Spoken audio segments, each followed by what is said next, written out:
Thank you. Again, my name is Simerjeet Virk. I'm assistant professor, extension precision ag specialist here at University of Georgia.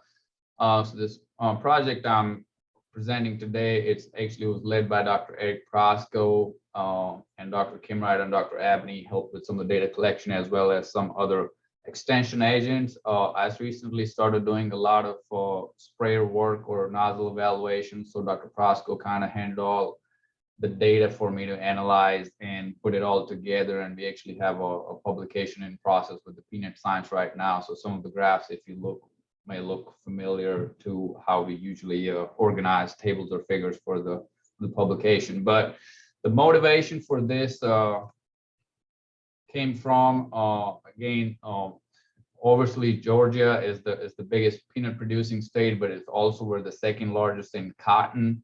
And our growers rely very heavily on the use of pesticides, both in peanut and cotton, for pest management to protect the crop from the pest, but also the yield at the end of the year. And again, given the peanut and cotton are being rotated pretty regularly in the state, our growers plant almost 90% of the growers almost plant auxin-resistant, where you can spray dicamba and 2,4-D and those auxin chemicals. And with some of the off-target movement issues related in the issues in the past years, we have the requirements for those growers to use nozzles that we can spray the dicamba or auxin herbicides that will minimize off-target movement. Now, most of these nozzles that these cotton growers are using produce very large droplets to minimize, again, the off-target movement. And then again, our growers don't like to change a lot of nozzles during the season. So the growers who are planting cotton and peanut, they like to stick with 1 or 2 nozzles. And if they have to pick that one large droplet nozzle, it's a good possibility that they're going to use that in peanuts as well for all the pesticide applications throughout the season. So we were getting a lot of Dr. Prasco and the team were getting a lot of questions on whether the growers who are using these, we call the AI air induction nozzles, can those be used effectively for pest management in peanut work? Can you apply all pesticide, fungicide, insecticide, everything with these larger droplet nozzles? Mostly the reason for those questions are because if you look at some of the fungicide or insecticide labels for peanuts, they require medium to coarse droplets, whereas these air induction nozzles usually create droplets that are very coarse to ultra coarse, so a very, very large droplet. So the hypothesis there is that they can reduce some of the coverage or efficacy if it's not applied for with the correct volume, or I would say doesn't have enough coverage. So our objective here was to evaluate and compare the performance of those conventional nozzles, which I call a non-air induction standard flat fan nozzles, to some of these air induction nozzles for pest control and efficacy in peanut. So there were 7 trial locations total throughout the state. These trials were done with the growers on their farms with their big, large commercial sprayers. And these were done from 2018 to 2020 in 4 different counties. Some trials were done again in the next year in the same county as well. So again, total 7 total trials, mostly in the south, east and southwest part of the Georgia. So when we talk about these nozzle types, if you look on your left, those are the standard flat fan nozzles that create medium to, again, coarser droplets, which are typically recommended for any time when you need coverage. Again, like I said, for peanuts, for most, some herbicides, but most fungicides or insecticides, it's suggested to have a good coverage, adequate coverage for the product to be effective. On the right, you see are the air induction nozzles. If you look closely in the picture, you'll see there's this small gap or a hole in each one of these nozzles. And the reason they're called air induction is these nozzles are constantly sucking the air in while operating to create larger droplets. So they're inducing air. Some also work by a pressure drop inside the chamber.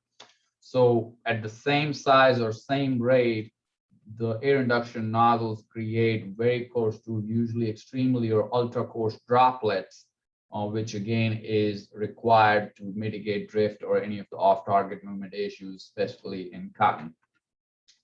So our this is our the number of treatments and different nozzles used. You see the top nozzle is always the standard flat fan, and the bottom nozzle is the air induction nozzle. If you come all the way, everything else for these trials were kept constant, same spray pressure, spray angle, tip size between both nozzles. The only change was the VMD is the droplet size for those nozzles. And then the spray classification is that again, the droplet size classification. So if you look, all of our non-air induction nozzles, standard nozzles, they were in the range where at this given pressure and the rates were spraying, they were creating medium droplets.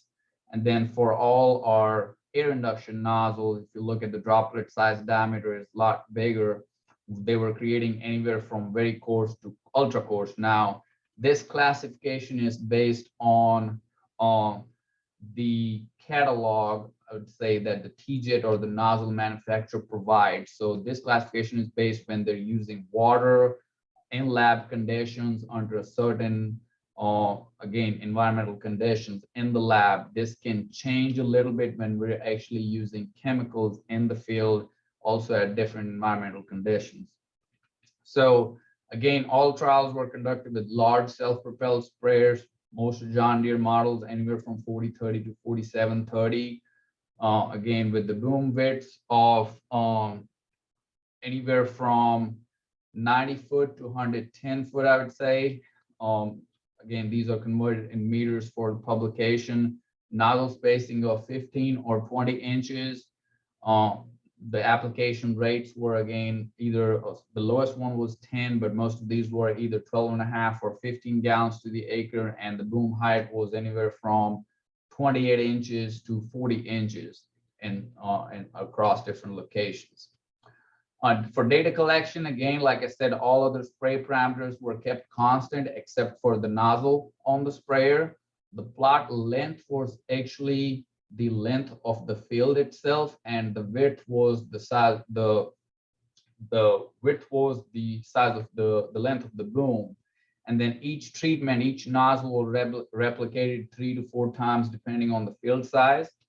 For collecting the coverage or spray quality data before any pesticide applications, dye was mixed in with water. So these tests were conducted with water where we assessed the coverage and droplet size, and chrome coat cards were placed on these 2-inch blocks you can see in the picture here, and were sprayed with as the sprayer transverses over it, and you can see how the dye was deposited on there. These cards were brought back to the lab. We used the software droplet scan to assess the spray distribution, which tells the percent coverage on the cards as well as on the droplet size. Again, this can vary depending on the conditions in the field from what the nozzle manufacturer catalog says. So after all the pesticide applications were made, so all the pesticide applications were again made using where the treatments were sprayed with those again AI nozzles and non-AI nozzles.